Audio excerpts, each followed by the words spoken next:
할렐루야. 하나님께서 지금 이곳에 함께 계시는 줄 믿습니다. 여러분 느껴지시나요? 느끼지 않으셔도 계십니다. 주로 중산동에 많이 거주하고 계십니다. 우리 하나님. 이것 가운데 하나님께서 하실 말씀이 있는 줄 믿습니다. 우리 같이 보겠습니다. 뭔가 데자뷰인데요. 본문 한번 띄워주실래요? 네, 또 44절 읽으면 또 힘드실 것 같아서 우리 같이 말씀을 좀 깊이 보면서 한 절 한 절 좀 곱씹어 가면서 보기를 원해요. 이 본문은 어떤 본문이냐면 비유예요. 비유. 여러분 설교 들으면서 그럴 때가 있거든요. 도대체 무슨 말을 하는지 모르겠다. 물론 제 설교 듣고도 그러실 수도 있어요. 근데 우리는 보통 이제 그 목회자의 문제라고 생각을 하는 경향이 있습니다. 저도 좀 그래요. 그래서 좀 더 쉽게 설명해 주셨으면, 좀 더 알아듣기 좋게 설명해 주셨으면, 나 같은 사람은 듣지 말라는 건가, 이런 식으로 생각을 할 때가 있습니다. 근데요, 하나님께서 우리에게 말씀을 가르쳐 주실 때 동일한 방식으로 말씀을 가르쳐 주신 거 아세요? 저 모니터 조금 올려주세요. 이제 예수님께서 이제 이 땅에 사시면서 많은 말씀들을 하셨잖아요. 근데 예수님의 말씀을 제대로 알아듣는 사람이 많았던 적이 거의 없습니다. 대부분 한 명 겨우 알아듣거나 아무도 못 알아듣거나 둘 중에 하나예요. 그러니까 예수님은 어차피 본인의 말씀이 이 사람들에게 잘 들려지지 않을 걸 알고 계셨어요. 왜냐하면 예수님의 말씀은 믿음이 없으면 받을 수 없는 말씀입니다. 누구든지 자기 십자가를 지고 자기를 부인하고 나를 따르라. 네, 주님 하는 사람 없어요. 그래서 예수님은 이 들을 수 있는 귀를 우리에게 주시기 위해서, 요거를 믿음이라고 부릅니다. 그 믿음을 계속해서 끌어내시려고 이 땅 가운데 헤매면서 사셨어요. 그래서 성경을 보면은 예수님은 한 사람 한 사람들을 찾아가서 만나세요. 왜 그러냐면은 한 명 만나서 직접 케어하는 게 아닌 이상, 예를 들면 이렇게 공동체 있잖아요. 그럼 여기서 예수님, 만약에 제가 아니라 예수님이 와서 말씀을 전파하시잖아요. 그러면 아무도 못 알아듣는 일이 일어난다는 거예요. 왜냐? 그게 주님의 의도입니다. 주님은 그 말씀을 통하여서 분리를 하고자 하십니다. 그게 비유하시는 이유예요. 우리가 성경도 봐도 그렇거든요. 성경 보면 도대체 무슨 말인지 모르겠다. 하나님은 왜 이렇게 어렵게 말씀을 하셨는가? 또는 왜 이렇게 많은 말씀을 하셨는가? 하나님 아무래도 이이신 것 같다. 이런 식으로 이제 생각을 할 수가 있죠. 근데 이렇게 말씀하시는 이유는 비유를 통해서, 말씀을 통해서 의도하시는 바가 있습니다. 근데 그 가장 큰 의도는 뭐냐면 분리입니다. 분리. 오늘 본문 말고 한 구절 더 보기를 원하는데요. 마가복음 4장 11절 12절입니다. 한번 띄워주실래요? 자, 읽어볼게요. 시작. 이르시되 하나님 나라의 비밀을 너희에게는 주었으나 외인에게는 모든 것을 비유로 하나니. 이는 그들로 보기에는 보아도 알지는 못하며 듣기는 들어도 깨닫지 못하게 하여 돌이켜 죄사함을 얻지 못하게 하려 함이라 하시고, 요즘에 저희 딸이 비밀을 참 많이 만들거든요.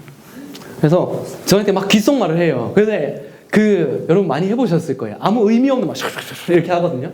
그러고 나서 엄마한테 다 들리게 이거 비밀이야 이렇게 말을 합니다. 이게 뭐예요? 엄마가 궁금해했으면 좋겠는 거예요. 엄마가 못 알아들었으면 좋겠는 거예요. 주님이 비유를 말씀하시는 이유는, 말씀하실 때 이런 방식을 택하시는 이유는 분리시키기 위해서입니다. 알지 못하는 자들과 아는 자들이 섞여 있는 것을 주님 기뻐하지 않으시는 거예요. 그래서 아는 자들을 분리해내려고 이 사람들은 못 알아듣는 암호 같은 말씀을 하시는 거예요. 그래서 주님을 따르는 제자들은 살아가면서 계속 분리를 통과하게 됩니다. 이게 필터링이거든요. 그래서 이렇게 가면은 앞에 이렇게 계속 필터링이 되면서 이렇게 밑에 떨어져 나갑니다. 막 사람들이 떨어져 나가요. 그러면서 순전한 사람들만 이렇게 남게 되는 거죠. 원래는 같이 있으면은 잘 티가 안 나요.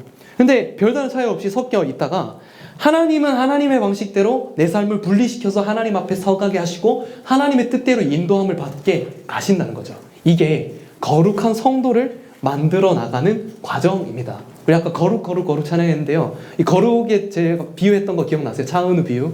이제 차은우 언급을 못해서 다른 분을 찾아야 돼요. 여러분 추천해 주시길 바랍니다. 하나님은 거룩하십니다. 거룩은 구별되었다는 뜻이에요. 그래서 하나님이 나타나시면 다른 모든 게 다 똑같아져 버린 거예요. 그리고 우리 성도들에게도 거룩함을 요구하시고 거룩하게 만들어 나가신다고 말해요. 그럼 뭐냐면 성도는 세상과 자꾸 구별이 되어져 나가야 되는 거예요. 분리가 되어져 나가는 거예요. 그래서 우리가 일부러 세상을 등지고 진짜 막 여기 이제 교회에 살면서 이렇게 수도원처럼 살아갈 필요는 없어요. 왜냐하면 우리는 세상에서 빛이 되어야 하니까요. 근데 빛은 어둠이 감당하지 못하는 게 정상입니다. 그래서 우리는 당연히 핍박을 받게 됩니다. 박해를 받게 돼요. 그것이 막 돌을 던지고 이런 게 아니더라도 뭐 손절을 당한다거나 뭐 화를 낸다거나 이런 식으로 우리에게 어려움이 닥치게 됩니다. 근데 이걸 보고 주님은 이상하게 여기지 말라라고 말씀합니다. 왜냐하면 세상이 우리를 미워하는 거 우리를 미워하는 게 아니라 주님을 미워하는 거거든요.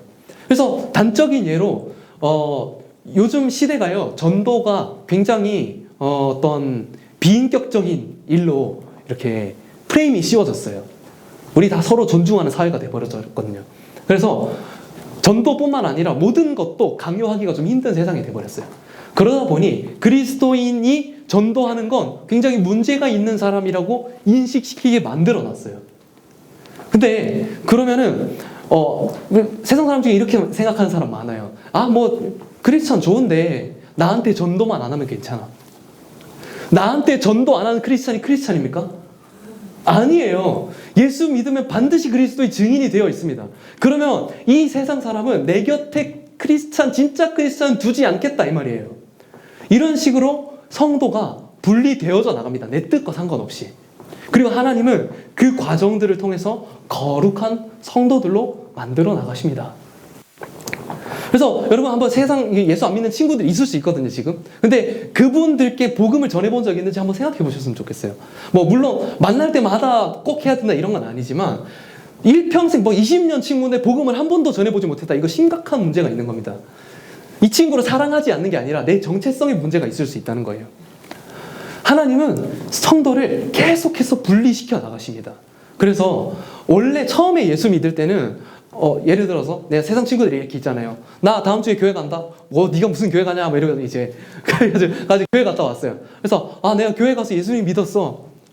제정신 소리 아닌 소리 아니 이렇게 하면서 이렇게 욕 먹다가 이게 시간이 점점 지나잖아요. 그러면 신앙이 커지면 커질수록 다름을 너무너무 알게 돼요.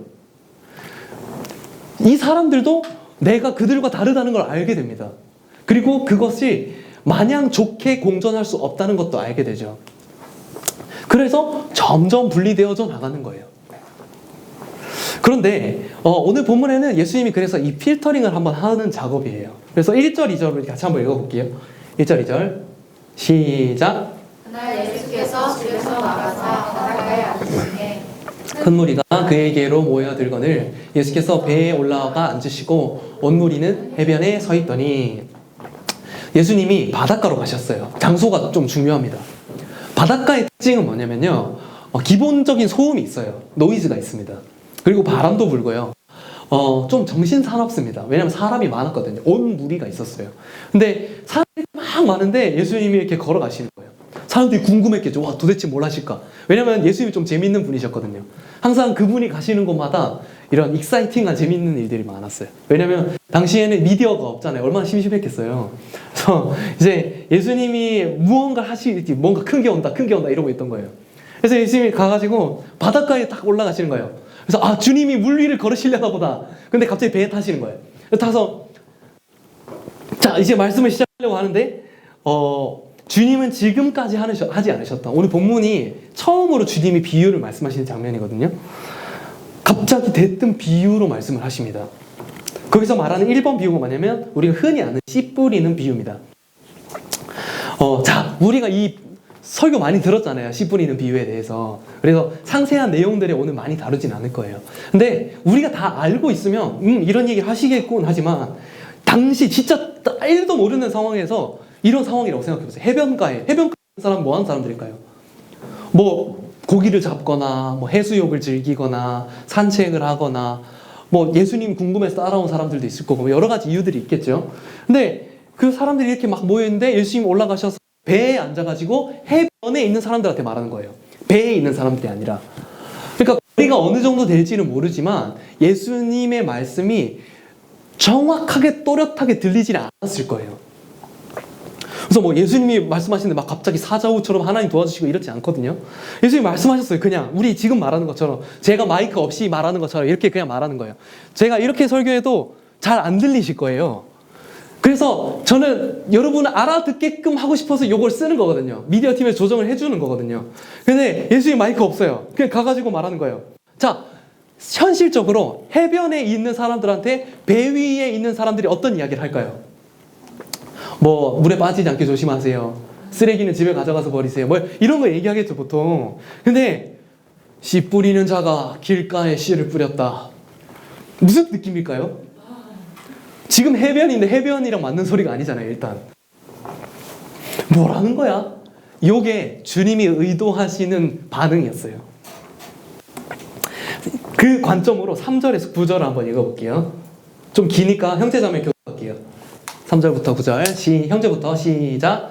예수께서 비유로 여러 가지를 그들에게 말씀하여 이르시되 씨를 뿌리는 자가 뿌리러 나가서 뿌릴 때 더러는 길가에 떨어지매 새들이 와서 먹어버렸고 더러는 흙이 얕은 돌밭에 떨어지매 흙이 깊지 아니하므로 곧 싹이 나오나 해가 굳은 후에 타서 뿌리가 없으므로 말랐고 더러는 가시 떨기 위에 떨어지매 가시가 자라서 기운을 막았고 더러는 좋은 땅에 떨어지매 어떤 것은 100배 어떤 것은 60배 어떤 것은 30배 결실을 하였느니라. 9절 같이 읽겠습니다. 귀 있는 자는 들으라 하시니라. 자, 해변에 모아놓고 이런 이야기를 했으면 무슨 소리야 이렇게 생각하는 거예요. 이 목적 자체가 이겁니다. 이해하지 못하게 만드는 거. 아니 우리 여러분이 말을 하잖아요. 뭐 여러분이 설교를 준비했다고 생각해 보세요. 설교하러 딱 나와가지고 나는 이 사람들이 절대 못 알아듣게 말해야지. 이상한 사람이잖아요. 근데 주님은 그런 생각을 가지고 계셨어요. 주님은 이해하는 자들을, 또 이 비유에 대해서 궁금해하는 자들을 분리시키기 위해서 말씀하십니다. 비유의 특징은 설명 안 해주면 무슨 말인지 모른다는 거예요. 씨가 뭔데? 몰라요. 가시떨기가 뭔데? 몰라요. 이 비유가 이해되려면 이 비유를 만들어낸 사람이 직접 설명을 해야 돼요. 일부러 그렇게 하셨다는 거예요. 그래서 사람들의 반응이 정확하게 나와 있어요. 10절부터 12절을 같이 한번 읽어볼게요. 시작. 제자들이 예수께 나와 이르되 어찌하여 그들에게 비유로 말씀하시나이까. 대답하여 이르시되 천국의 비밀을 아는 것이 너희에게는 허락되었으나 그들에게는 아니 되었나니 무릇 있는 자는 받아 넉넉하게 되되 없는 자는 그 있는 것도 빼앗기리라. 자, 이 비유를 시작할 때 2절을 보면은 사람들을 지칭할 때 온 무리라고 했어요. 기억나시죠? 온 무리한테 예수님이 말씀하셨는데 이 비유에 대해서 묻는 자들은 제자들이에요. 청중이 바뀌었습니다. 설명은 제자들에게만 하십니다. 왜냐? 분리했어요. 이 일을 하는 거예요. 말씀이 이해되지 않았을 때 찾아가서 묻는 사람과 그냥 떠나는 사람을 분리해낼 겁니다. 제자들은 알아들었냐? 제자들도 못 알아들었어요. 근데 제자들은 주님께 찾아와서 물었어요. 이 시대 문화의 속임수는요, 질문이 필요 없다고 말합니다. 저는 청년부에서는 그래도 좀 질문이 있어서 좀 참 기쁜데요. 제가 중고등부 4년 동안 질문다운 질문을 받아본 적이 없었어요. 막 이상한 소리 하고. 질문 별로 없어요. 왜냐면 말씀을 들어서 이해가 안 돼요. 뭐가 이해가 안 된지 모르기 때문에 그냥 살아갑니다. 일주일 또 살아요. 다음 주에 와서 무슨 말씀 들었는지 하나도 기억 못합니다. 이게 일반적인 무리의 반응이에요. 근데 주님의 제자들은 이해가 안 되잖아요. 묻습니다. 뭐 꼭 저를 찾아오라는 게 아니라 리더한테 물을 수도 있는 거고, 성경 막 찾아서 읽어보는 것일 수도 있고, GPT에 쳐볼 수도 있고, 여러 가지 할 수 있겠죠. 근데 그거를 하나님께서는 분리를 하신다는 거예요. 왜냐? 이 시대가 질문이 필요 없다고 말하기 때문이에요. 왜냐면 이 시대는 너무 삶을 단순화하는 경향이 있는 것 같아요. 제가 봤을 때는. 여러분 공부 열심히 해야 될까요? 안 해야 될까요? 해야 돼요. 너무 뻔한 일이잖아요. 당연하죠. 돈 많이 벌어야 될까요? 돈 안 벌어야 될까요? 벌어야죠. 건강관리 해야 될까요? 건강관리 그냥 개나 주고 그냥 대충 살아야 될까요? 건강해야죠. 성공해야 될까요? 실패해야 될까요? 이거 난 제발 성공하고 싶지 않아요. 주님 이거 갖고 기도하는 사람 아무도 없습니다. 그러다 보니 이 세상은 인생을 너무 지나치게 단순화해서 우리에게 알려줘요. 그래서 대중가요나 미디어나 이런 것들 보면요, 살아가는 게 굉장히 단순한 어떤 그 고속도로처럼 알려줍니다. 이건 이렇게 해야 되고 저건 저렇게 해야 되고. 인생 뭐 있어? 그냥 단순하죠. 설명 필요 없고 그냥 돈 벌고 성공해서 좋은 사람 만나서 결혼하는 거 그냥 뻔한 일이잖아요. 근데 한번 살아보세요. 살아보면 그냥 열심히 하면 다 되는 줄 알았는데 이해되지 않는 일을 만납니다. 왜 나만 대학에 떨어졌을까? 다 같이 열심히 하는데 왜 나만 성과가 없을까? 왜 내가 산 주식은 떨어질까? 이유를 알 수가 없어요. 왜 우리 엄마만 병에 걸리지? 우리 집에만 이런 일이 생기지? 아무도 설명 안 합니다. 설명 필요 없고 그냥 누군가는 그렇게 말할 수 있죠. 네가 더 노력을 해야 된다. 열심히 살아야 된다. 세상은 밀어붙이기만 해요. 네가 부족한 거라고. 근데요, 우리는요, 이 모든 인생의 질문들을 주님께 물어야 돼요. 왜죠? 제자니까. 정체성이니까요. 제자는 주님께 모든 걸 배우는 사람입니다. 예수님 믿는 사람은 다 제자거든요. 그 말은 뭐냐면은 예수님의 삶의 방식을 우리가 배워야 돼요. 근데 예수님이 무슨 말씀을 하신지 일단 1차적으로 모르고요. 그리고 말씀을 읽었어도 이해되지 않는데 이해되지 않는 부분에 대해서 궁금해하지도 않아요. 그러면 제자로서 주님 앞에서 서 있는 정체성이 아니라는 거예요. 무리로서 서 있다는 거예요. 이걸 주님께 묻지 않는 자들은요, 자꾸 다른 데 기웃거리면서 돌아다녀요. 그래서 제 주변에도 이제 거의 예수 안 믿는 친구는 거의 남지 않았어요. 이제 거의 떠났고 남겨진 진짜 일부분만 있거든요. 근데요, 이 친구들이 이제 결혼을 하고 아이를 가지잖아요. 정말 100이면 100 다 철학관 가서 이름 지어와요. 저는 그렇게 될지 몰랐거든요. 저는 예수 안 믿는 사람도 그냥 자기 나름의 생각이 있을 거라고 생각했어요. 그래서 자기 자녀인데 자기가 생각하고 또 그 아내랑 그렇게 이야기해서 이름 지어줄 수 있잖아요. 근데 왜 그런지 모르겠는데 다들 철학관에 가서 이름을 지어달라고, 복 있는 이름, 잘 살 수 있는 이름, 편하게 살 수 있는 그런 이름들을 받아와서 그 중에서 골라서 짓더라고요. 왜 그럴까요? 한국의 무속인이 목사보다 훨씬 많대요. 왜 그럴까요? 목사의 고객보다 무속인의 고객이 훨씬 많기 때문입니다. 수요와 공급이 있는 거죠. 그러면 무속인에게 가서 뭘 물어볼까? 이름 뭐뿐만 아니라 뭐 어떤 거 물어볼까요? 내 인생이 좋은 방향으로 가고 있는 게 맞는지, 나는 이제 어떻게 해야 되는지 우리 전혀 알지 못하잖아요. 인생 불투명하잖아요. 그리고 그런 부분에 대한 불안함들을 토로하는 거예요. 무속인 입장에서는 이 고객을 오래 유치하려면 어떻게 해야 돼요? 내년 돼봐야 알아. 내년에 또 오라는 거죠. 그런 식으로 계속 지연되는 거예요. 그 계속 불안한 거예요.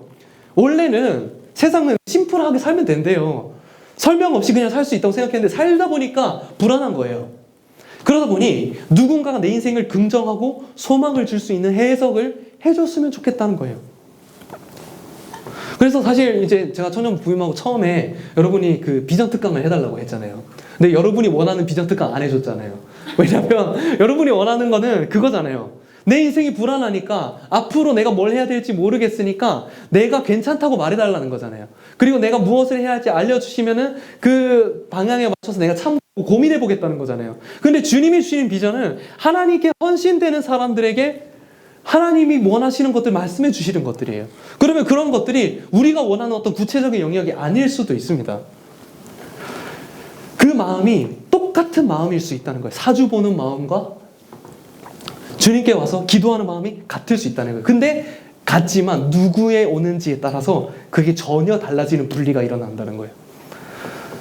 이 세상이 너무너무 혼탁하고 뭐가 맞는지 전혀 모르겠기 때문에 무속인에게 가서 내가 어떻게 하면 더 잘 살 수 있습니까? 물어보는 것은 나아질 수 있는 어떤 소망, 그 렌즈를 돈을 주고 사는 거예요.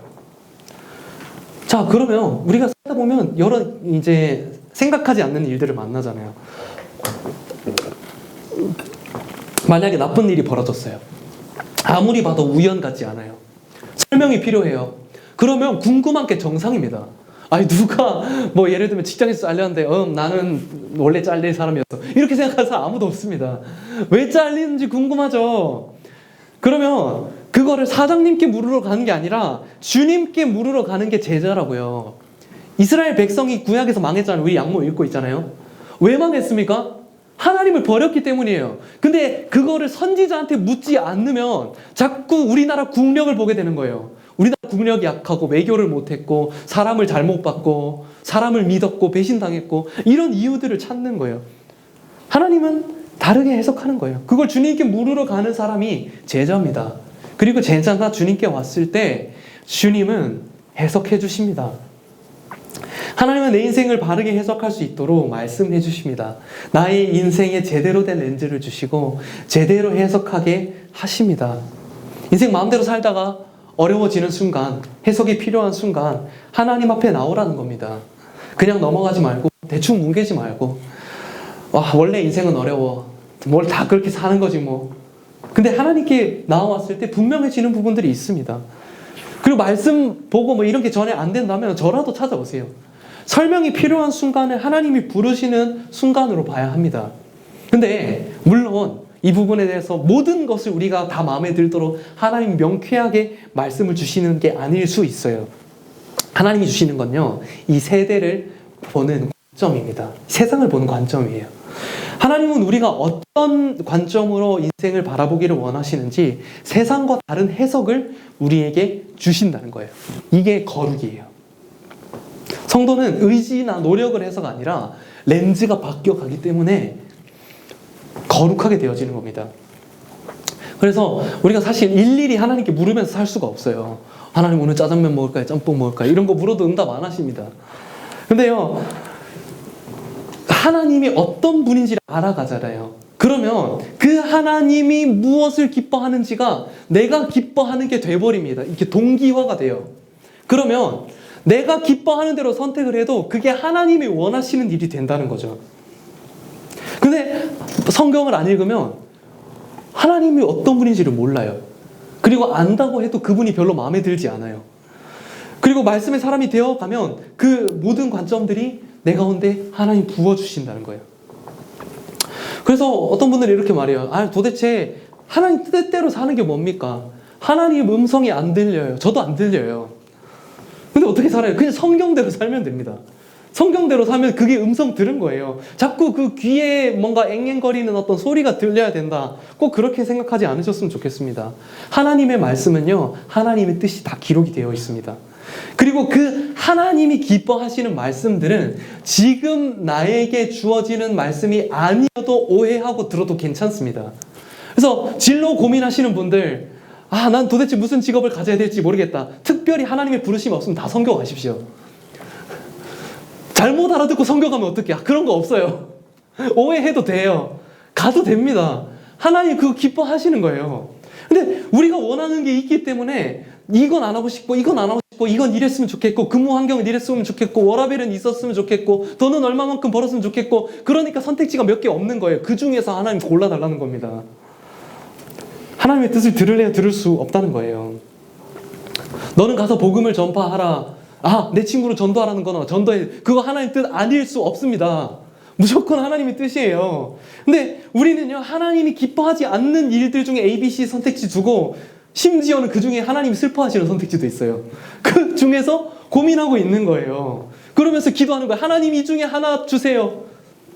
하나님 대답할 수가 없는 겁니다. 해도 된다고 말해주세요. 기도가 의미가 없어요. 그래서 말씀을 듣고 읽고 하는 가운데 하나님이 어떠한 분인지 하나님의 말씀하시는 걸 깨닫고 느낀다면 이건 너무너무 특별한 일입니다. 나는 하나님 앞에서 엄청나게 특별한 존재가 되어갑니다. 제자, 거룩한 제자로 분리되어져 나가는 거죠. 이 일이요, 예수 믿는 사람이라면 다 일어나는 일이긴 하지만 아무에게나 그런 일이 일어나지 않아요. 제자에게만 일어납니다.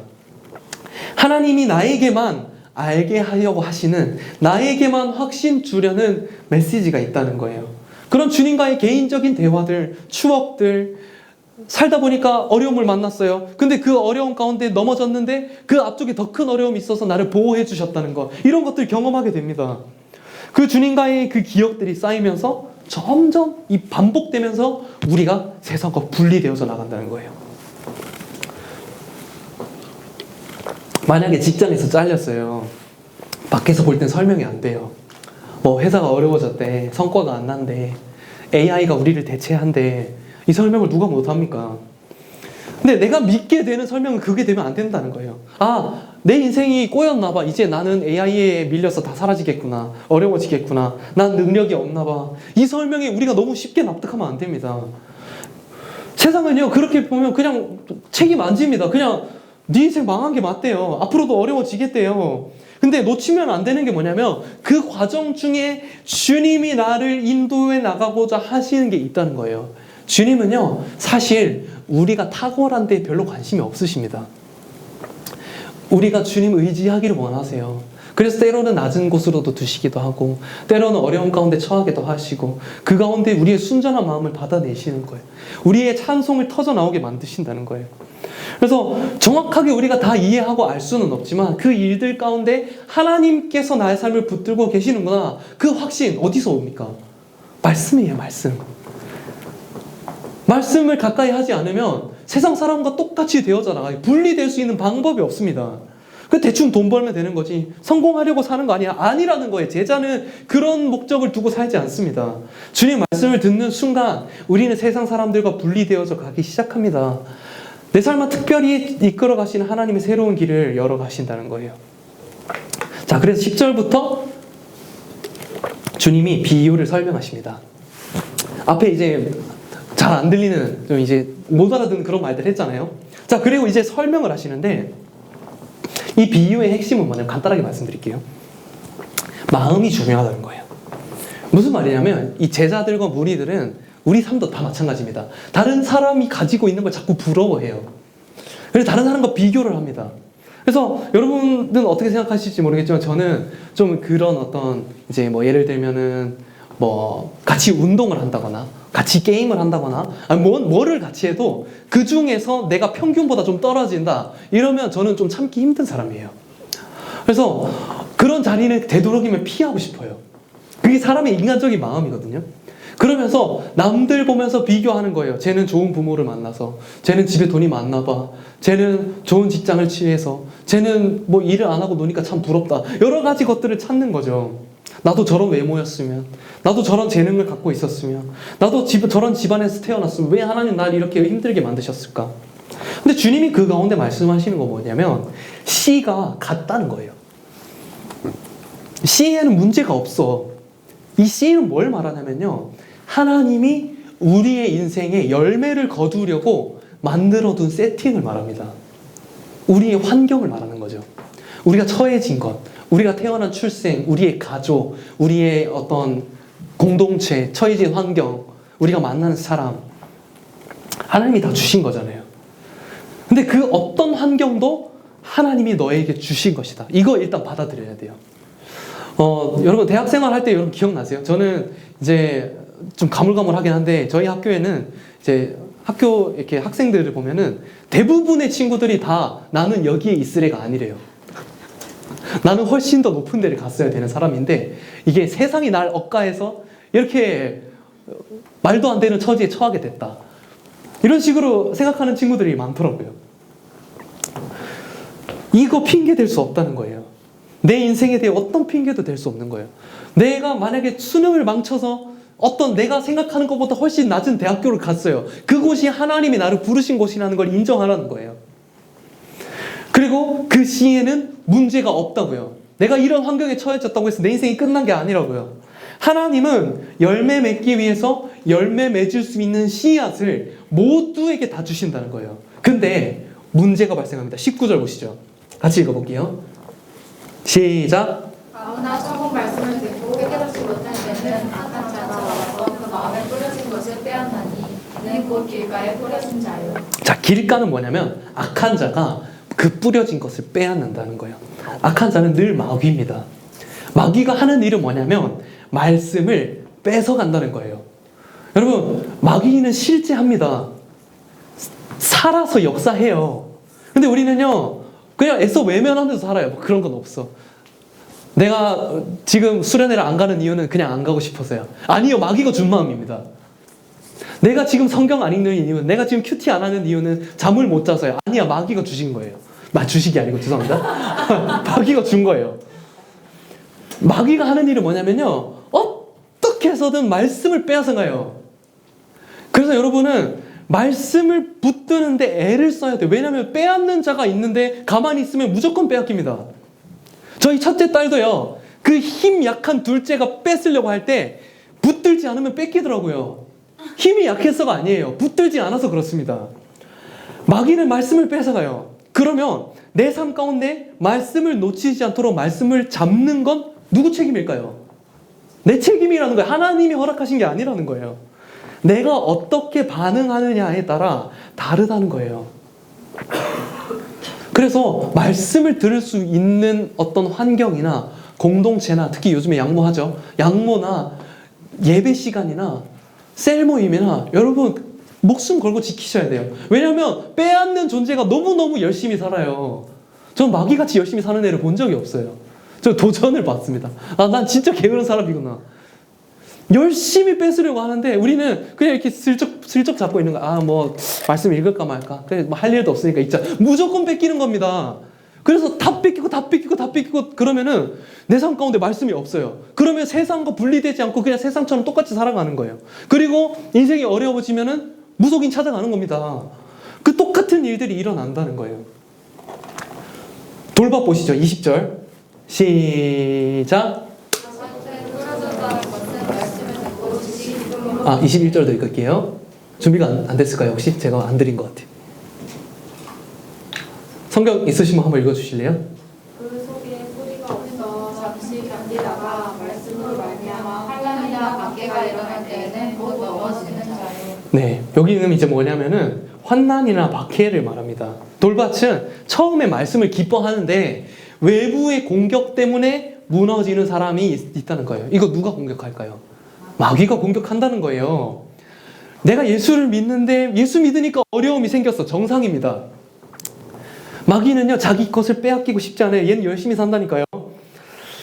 외적인 공격을 계속해서 합니다. 그래서 예배만 드리려고 하면, 말씀만 읽으려고 하면, 수련회만 가려고 하면 온갖 공격이 있습니다. 주일에 출근하라 그러고, 막 부모님 찾아오시고, 뭐 여러 가지 것들이 생기는 거예요. 그러면 하나님은 뭐라고 그러시냐면, 환경이 그러면 어쩔 수 없다라고 말씀하시는 게 아니라, 씨앗에는 문제가 없다. 너가 그렇게 반응했을 때 열매가 맺혀지지 않는다면 네 책임이다라고 말씀하시는 거예요. 내 인생에 열매 맺도록 하는 건 내가 해야 된다는 거예요. 22절 한번 볼게요. 시작. 가시떨기 쏟아나는 것은 말씀을 들으나 세상의 염려와 저의 유혹에 말씀이 막혀 결실하지 못하는 자요. 네, 가시떨기는요, 세상의 염려와 재물의 유혹을 말합니다. 이제 당장 어려움이 닥치잖아요. 그러면 예배 시간에 집중 잘 안 됩니다. 예를 들어 전세 사기를 당했어요. 여기 하나님 찬양이 쉽지 않습니다. 염려에 사로잡힌다는 건 그런다는 거예요. 근데 이 어려움을 주고 또 어려움이 없더라도 염려할 수 있죠. 왜냐하면 주식장 보면은 염려가 막 샘솟거든요. 그 보면 이제 그 하나님 앞에 앉아 있을 때 집중이 도저히 안 되는 거예요. 이 내적인 공격이에요. 내적인 공격. 마귀가 준다는 거예요. 여기서 이제 재물만을 말하는 게 아니라 이 말씀보다 더 소중하게 생각하는 것들이 내 가운데 생겨간다는 거예요. 이거 굉장히 교묘한데요. 사단이 다 주는 겁니다.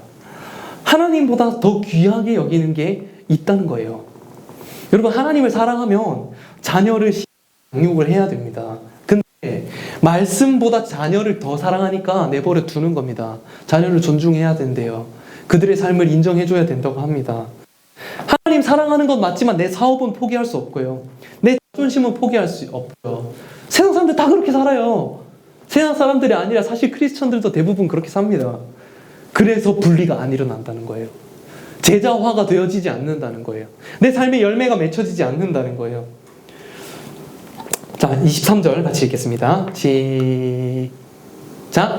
좋은 땅에 뿌려졌다는 것은 말씀을 듣고 깨닫는 자니 결실하여 어떤 것은 100배, 어떤 것은 30배, 어떤 것은 30배가 되느니라 하시더라. 좋은 땅도 달라요. 정말 좋은 땅과 조금 좋은 땅이 나뉜다는 거예요. 어떤 것은 100배, 60배, 30배 차이가 난다는 거예요. 왜일까요? 똑같이 좋은 땅인데 어느 정도로 좋으냐가 다르다는 거예요. 그러면 그 좋은 땅의 기준은 뭘까요? 하나님이 나에게 좋은 땅을 주셨다. 이게 아니에요. 내가 어떻게 반응하느냐에 따라서 씨앗이 빼앗기거나 죽거나 없어지기도 하거니와 30배, 60배, 100배 사이에서 열매를 맺기도 한다는 거예요. 핵심은 뭐냐면 아까 말씀드렸듯이 씨앗에는 문제가 없다는 거예요. 하나님이 계획해 두신 세팅에는 문제가 없다는 거예요. 아무리 안 좋은 상황을 주시는 것 같다라고 해도 그 가운데서 하나님이 원하시는 일을 하면, 그걸 잘 선택하면 하나님이 뜻하신 열매를 충분히 거둘 수 있다는 거예요. 그거 못 얻는 인생은 없다는 거예요. 근데 세상 사람들은요, 이거 그냥 비교하면서 내 씨는 애초에 틀렸다고 말합니다. 내 인생에 열매가 있을 수가 없대요. 왜냐하면 난 재능이 없거든. 왜냐하면 나는 자본금을 갖추지 못했거든. 왜냐하면 나는 이런 어려운 집에서 태어났거든. 왜냐하면 우리 부모님은 아프거든. 왜냐하면 우리 부모님은 뭐가 준비가 안 됐거든. 여러 가지 생각들을 하면서 내 인생에 그 어떤 열매도 없다고 말하는 거예요. 그래서 해야 하는 게 뭐냐면요, 반응입니다.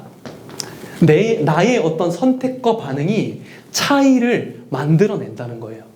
빵배에서 100배까지. 내가 반응하는 것만으로 변화가 나타난다는 거예요. 자, 그럼 어떻게 반응해야 되는가? 두 가지만 볼 거예요. 첫 번째는 이 비유를 몇 가지 볼게요. 31절부터 33절 같이 한번 읽어볼게요. 시작. 또 비유를 들어 이르시되 천국은 마치 사람이 자기의 만다심을 여자 시간을 받았더니 이는 모든 씨보다 작은 것이로되 자란 후에는 풀보다 커서 나무가 되되 공중의 새들이 와서 그 가지에 깃들이느니라. 33절. 또 비유로 말씀하시되 천국은 마치 여자가 가루 서말 속에 넣어둔 불을 부풀게 한 누룩과 같으니라. 이게 무슨 말이냐? 천국은 시작이 중요하다는 거예요. 시작은 보통 어때요? 시작은 매우 작습니다. 매우 작아요. 우리가 무언가 안 하던 걸 시작을 하잖아요. 요거 되게 별거 아닌 것처럼 느껴질 수 있어요. 근데요, 믿음은 그런 거라는 거예요. 천국은 그런 거라는 거예요.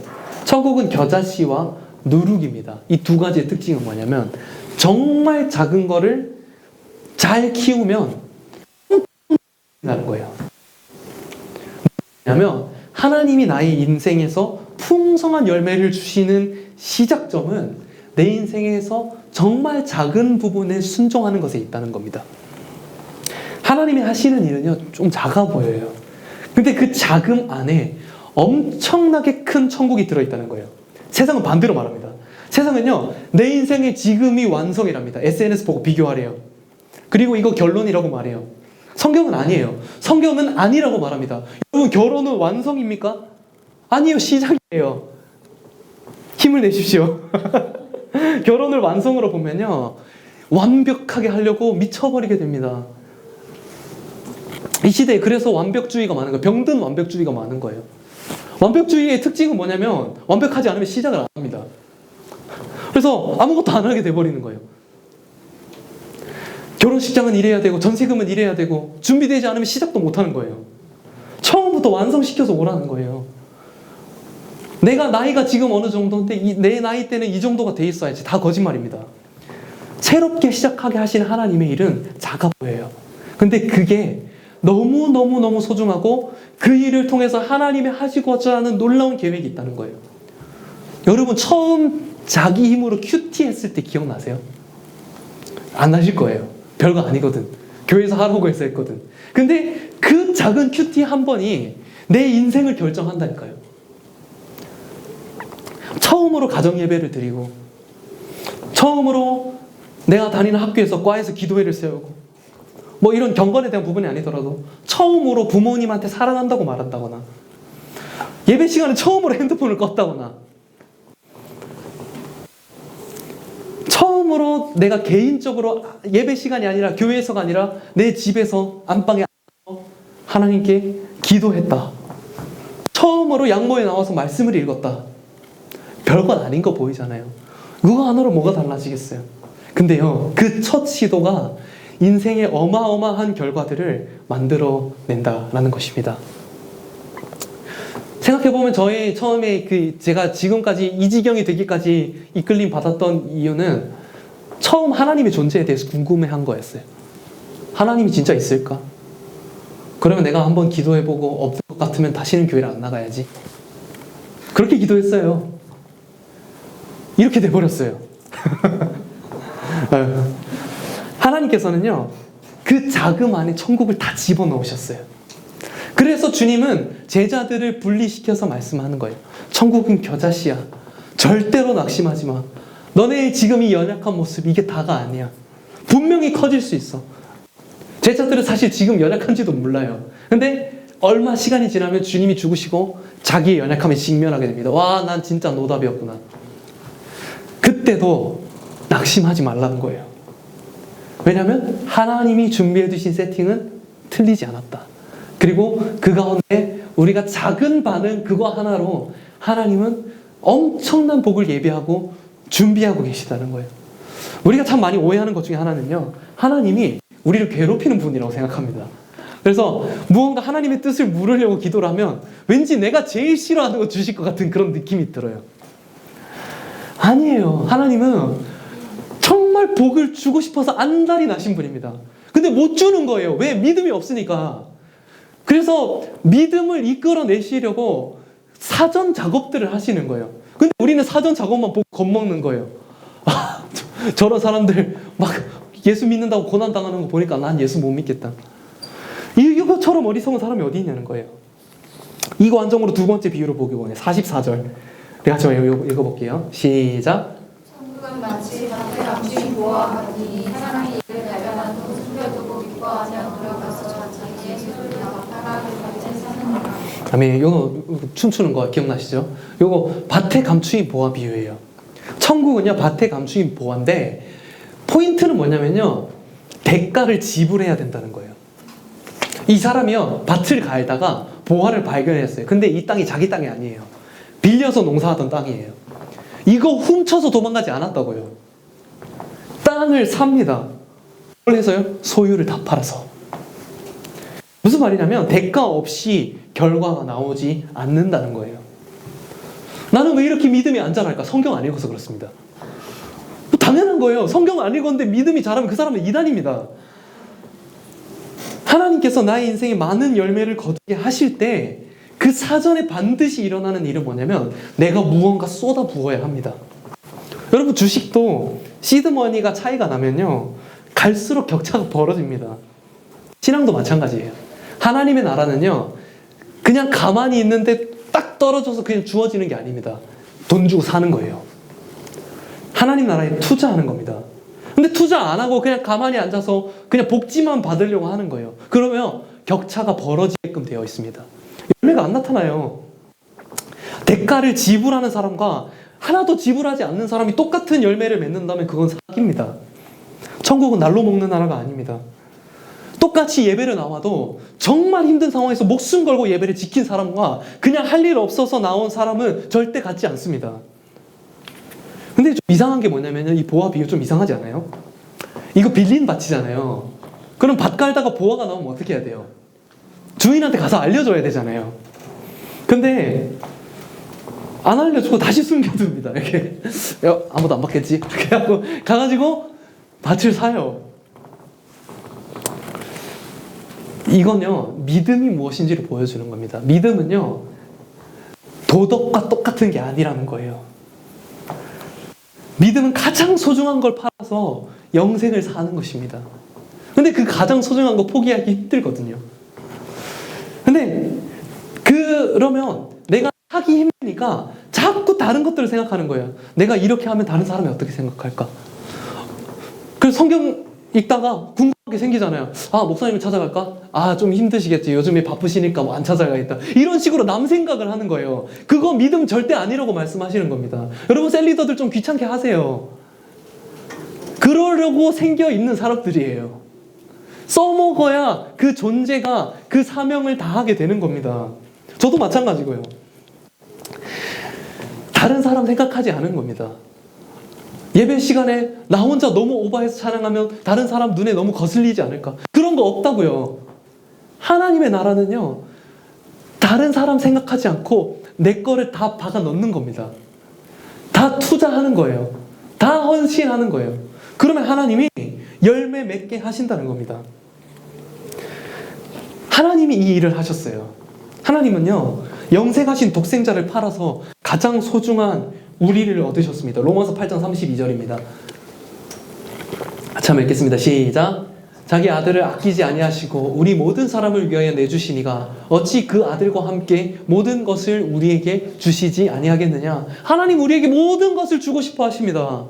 그냥 단순히 돈 좀 더 많아지는, 좀 더 내 삶이 안전해지는 그 정도 복 말고 온 땅과 만물을 다스릴 권세를 우리에게 주시고자 하시는 거예요. 근데 이 권세는 반드시 아들과 함께 주셔야 돼요. 근데 그 아들을 받기 위해서 우리가 투자해야 될 게 있는데 이거 못 놓겠다는 거예요. 그러면 하나님은 너무 주고 싶은데 아무것도 줄 수 없다는 거예요.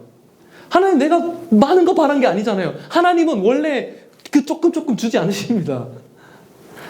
하나님은 우리의 삶을 통째로 받으시고 자기의 모든 것을 주기를 원하시는 분이십니다. 내 것을 팔아서 밭을 사서 천국을 소유하라 라는 말은 어떤 요구나 협박이 아닙니다.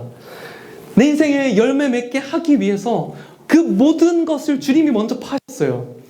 그 앞에서 그 복음이 사실이라면 우리도 사지 않을 이유가 없는 거예요.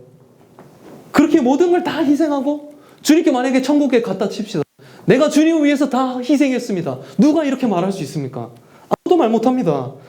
그래서 주님 앞에 우리가 아끼거나 뭐 이렇게 따지고 재고할 이유와 근거가 아무것도 없습니다. 왜냐하면 주님이 먼저 다 쏟으셨거든요. 그거를 우리가 확신하기를 원해요. 복음을 우리가 확신하기를 원합니다. 사실 우리의 삶에 벌어지는 대부분의 일들, 정말 특별한 하나님의 욥 같은 고난을 주시는 게 아니고서는 대부분의 문제는 우리가 복음을 믿지 못해서 일어나는 일들입니다. 복음을 왜 믿지 못하냐? 말씀을 읽지 않아서 그렇습니다. 아들을 팔아서 영생을 주신, 내 인생에 천국 사주신 주님이 나와 동행하신다면 나도 주님 제자가 되길 원해요. 분리되어서 나가기를 원합니다. 주님 앞에 말씀 듣기를 원해요. 주님이 주신 열매로 내 삶을 가득 채우기를 원합니다. 우리 소망하시는 분들 우리 같이 좀 기도했으면 좋겠습니다. 자리에 좀 일어나실까요? 참 우리의 인생이 방황 같다는 생각이 들 때가 있어요. 방향을 모르겠고 어디가 옳은 길인지 모르겠고 어떻게 살아야 될지 모르겠고. 근데요, 정상입니다. 우리는 모르는 게 당연합니다. 알면 이상한 사람이에요. 근데요, 하나님께서는 주님이 주시는 열매로 내 인생을 가득 채우길 원하십니다.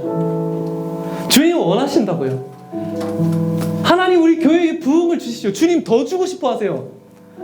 우리는 하나님을 굉장히 인색한 분으로 만들어요. 하나님은 내가 이만큼 기도해도 조금도 안 주더라. 준비가 안 돼서 못 받는 겁니다. 하나님은 그 손에 한가득 들고 주고자 기다리고 계시거든요. 그리고 하나님이 좀처럼 내 뜻대로 움직이지 않은 것 같으니까 방황합니다. 여기 가서 묻고 저기 가서 묻고 돈을 많이 벌어야지, 얼굴을 뜯어 고쳐야지, 좋은 사람을 만나서 취집 가서 나 일 안 하고 살아야지. 그 헛된 해답을 찾는 그 방황을 오늘 우리가 멈추기를 원합니다. 하나님의 음성 앞에 서기를 원합니다. 하나님 제자처럼, 아니 제자니까 주님 말씀 듣는 귀를 열어주십시오. 내가 얼마나 많은 순간 우리 가운데 심겼던 말씀들을 빼앗겨 왔습니까? 외부의 핍박 때문에 뺏기고, 재물의 유혹 때문에, 염려 때문에, 외부의 공격 때문에 얼마나 많이 말씀을 뺏겼습니까? 하나님, 내 인생이 하나님 앞에 해석되게 하여 주십시오. 내 삶의 열매 없음은 누구도 탓할 수 없는 나의 문제임을 주님 받아들이게 해주십시오. 그리고 내가 좋은 밭 되기로 결단합니다. 좋은 땅 되기로 결단합니다. 더 이상 하나님께 책임 밀어두고 하나님이 아무것도 안 해주셨다고 하지 않겠습니다. 겨자씨처럼 작게 시작되는 그 천국의 움직임을 주님 내가 포착하기를 원합니다. 새로 시작하게 하신 작은 일에 주님 순종하게 하여 주시옵소서. 나도 주님처럼 모든 것을 팔아서 천국 누리는 인생 되게 하여 주시옵소서. 그렇게 소망하는 자마다 주여 한번 부르짖고 함께 기도하겠습니다. 주여!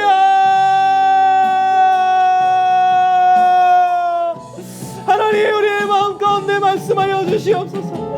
하나님, 말씀 없는 불쌍한 인생 되어지지 않고 열매 없는 이 세상과 똑같은 모습으로 살아가는 인생 되어지지 않고 하나님, 우리가 분리되어지기를 원합니다. 거룩하고 순결한 제자로서 하나님 앞에 완성되어서 나가기를 원합니다. 하나님, 천국을 우리에게 주십시오. 영원한 생명을 주십시오. 하나님, 그 일 가운데 아버지 우리가 동참하기를 원합니다. 하나님의 부르심 따라서 나가기를 원합니다. 제자가 되어서 주님 따르기를 원합니다.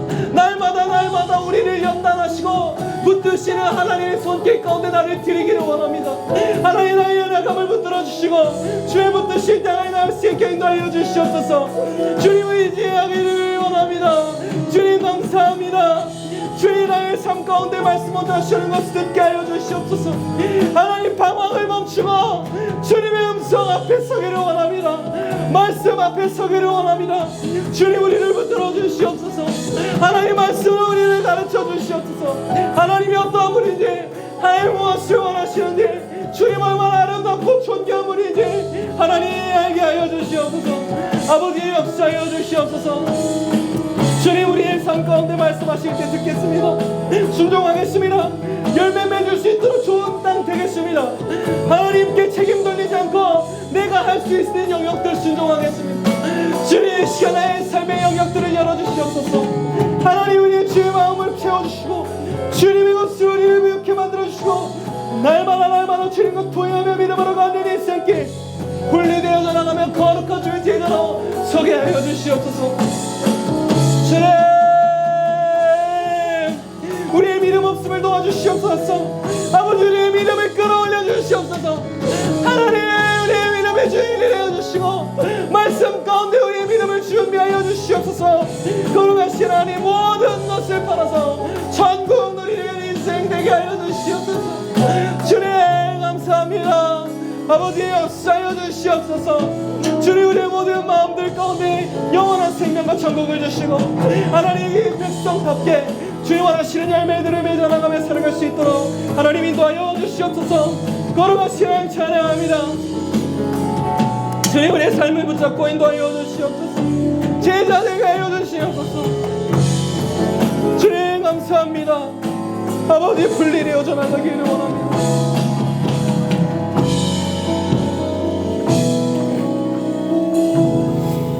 여러분, 한 번 더 기도할 때 예수를 믿는다고 하면서 증인되지 못했던 우리의 삶을 회개하며 돌이키기를 원합니다. 혹시 여러분의 주변의 친구 가운데 아직도 한 번도 복음을 전해보지 못한 친구가 있다면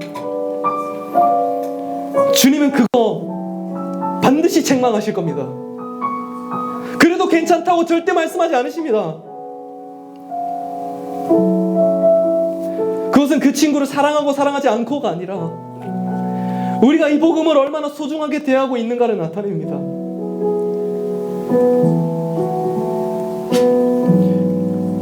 세상은 속입니다. 그래서 복음 전하는 것보다 기독교에 대한 좋은 인식을 심어주는 게 먼저랍니다. 그래서 그리스도인들이 좀 더 친절하게 약속을 잘 지키고 잘 대해주고 착하게 대하고 맛있는 것도 사주면 복음의 문이 열린다고 말합니다. 아니요, 복음 전하지 않으면 절대 안 바뀝니다. 그리고 만약 오늘 주님이 오신다면 그 책임을 나에게 물으실 겁니다. 이거 어떻게 감당할 겁니까? 주님, 나를 써주십시오. 하늘의 미랄처럼 썩어져서 열매 맺는 삶으로 우리를 이끌어 주십시오. 그리고 그들이 통하지 않아도 그것을 통하여서 내 삶이 분리되어져 나가게 하여 주시옵소서. 예수 믿는다고 말하면서 증인이 되지 않는 이상한 신앙에서 벗어나서 하나님, 우리가 복음의 증인으로서 주님 원하시는 주님의 마음이 있는 곳 가운데 우리의 기도를 풀어내며 세상의 도덕과 윤리와 그 어떤 상식과 예의, 그런 것들에 갇혀서 신앙의 선택을 하나도 못하는 불쌍한 자가 아니라 다 제쳐놓고 주님만 보는 경중아들 되게 해주십시오. 주님 따라가는 거룩한 주의 군대로 세워주십시오. 주의 제자들로 살아가게 하여 주시옵소서. 나를 따르려거든 누구든지 자기를 부인하고 십자가 지고 따르라 말씀하실 때 생각하지 않고 고민하지 않고 다른 여러 그 형편들 고려하지 않고 그냥 발걸음 내딛길 원합니다. 그 작은 한 걸음 주님이 반드시 사용하실 줄 믿습니다. 우리를 사용하여 달라고, 우리를 증인으로 세워달라고 우리 주 한번 부르시고 함께 기도하겠습니다. 주님, 주님 우리를 사용하여 주시옵소서.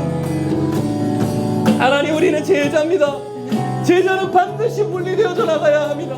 하나님, 이 세상과 분리되어지지 않는 모습이 있다면 하나님, 우리가 말씀 앞에 반응하지 않았기 때문인 줄로 믿습니다. 하나님, 우리를 사용하여 주시옵소서. 하나님, 제자들이 연약한 자들을 통하여서도 귀신을 쫓아내고 병든 자를 고치고 하나님의 일들을 행하셨던 것처럼 하나님, 우리의 인생도 주님 원하시는 방식으로 사용하여 주심으로 주님의 기쁘신 뜻을 이루어 나가는 거룩한 주의 성도로 세워 주시옵소서. 하나님이 시대를 향한 주님의 마음을 알기를 원합니다. 주님의 마음을 품기를 원합니다. 천국을 누리는 인생 되게 하여 주시옵소서. 하나님, 우리를 분리하여 주시옵소서. 주님 원하시는 우리의 삶의 모습으로 하나님, 우리를 붙잡고 인도하여 주시옵소서. 거룩하신 하나님, 우리의 모든 삶을 주님께 의탁하고 맡겨드립니다. 내 생각과 나의 염려와 나의 모든 삶의 방식들을 하나님께 온전히 드립니다. 하나님께서 다스려주시고 하나님 통치하실 삶의 영역으로 우리가 반응하며 드릴 수 있도록 하나님 인도하여 주시옵소서. 주님 찬양합니다. 우리의 모든 삶이 온전히 주께 속하였으니 주님 원하시는 뜻이 이루어지리이다. 믿음으로 반응하겠습니다. 인정하시올 때 믿음을 보겠느냐, 그 믿음을 주님께 드리기를 원합니다. 하나님, 나를 사용하여 주시옵소서. 주님 말씀하여 주시옵소서. 말씀 가운데 함께 나아가기를 원합니다. 주님 인도하여 주시옵소서. 주님 찬양합니다. 아버지,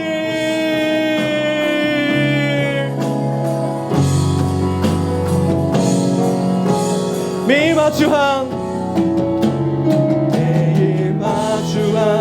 슬픔을 견뎌 나가며 주의 마음을 닮아가네.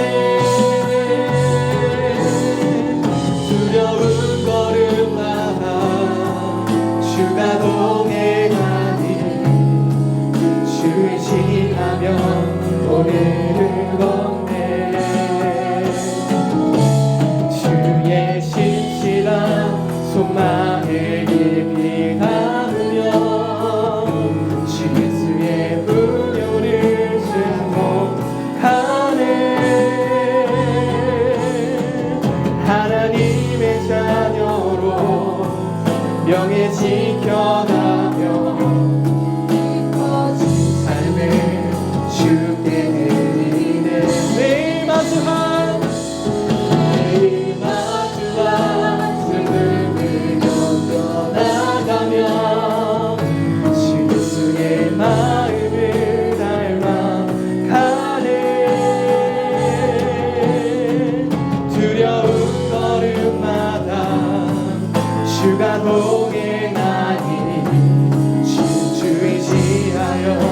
오늘을 걷네.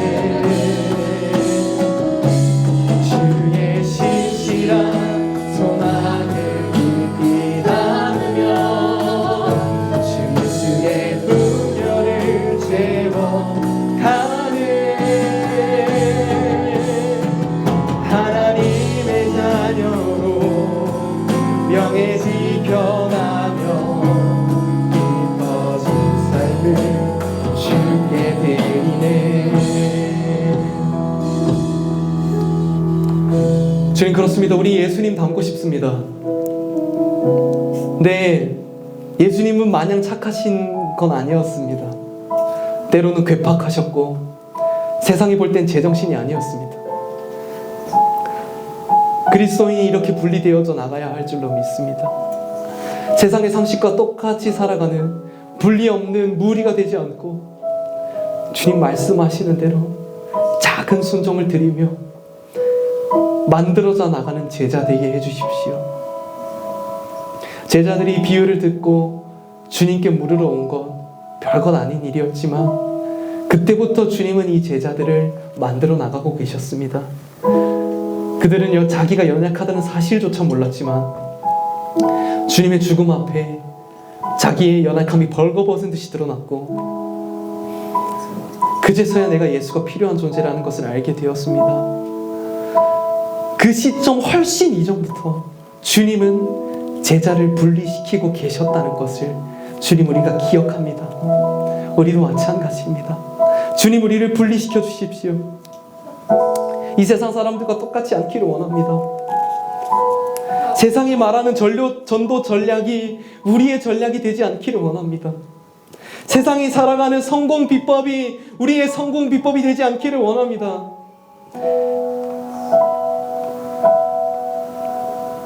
영원하신 독생자를 팔아서 우리를 얻으신 주님처럼 우리도 팔게 해주십시오. 붙들고 가지고 있지 않기를 원합니다. 우리가 붙들어야 될 건 말씀밖에 없습니다. 그 외에 나의 생각과 자존심과 경험과 지식과 내가 가진 모든 것들이 주님을 위한 순전한 예배의 예물로 드려지고 천국 소유하고 싶습니다. 내 인생 열매 맺을 수 있도록 나의 밭을 좋은 땅으로 기경하여서 하나님 앞에 내어드리기를 원합니다. 우리의 삶에 당하는 여러 가지 어려움들, 해결되지 않는 문제들, 해석이 필요한 모든 것들, 우리를 분리시켜 좋은 땅으로 만들어 나가시는, 우리 안에서 믿음을 끌어내길 원하시는 주님의 인도하심인 줄로 믿습니다. 그렇다면 기꺼이 고난당하겠습니다. 그렇다면 기꺼이 어려움을 지나가겠습니다. 주님 우리를 훈련하여 주십시오.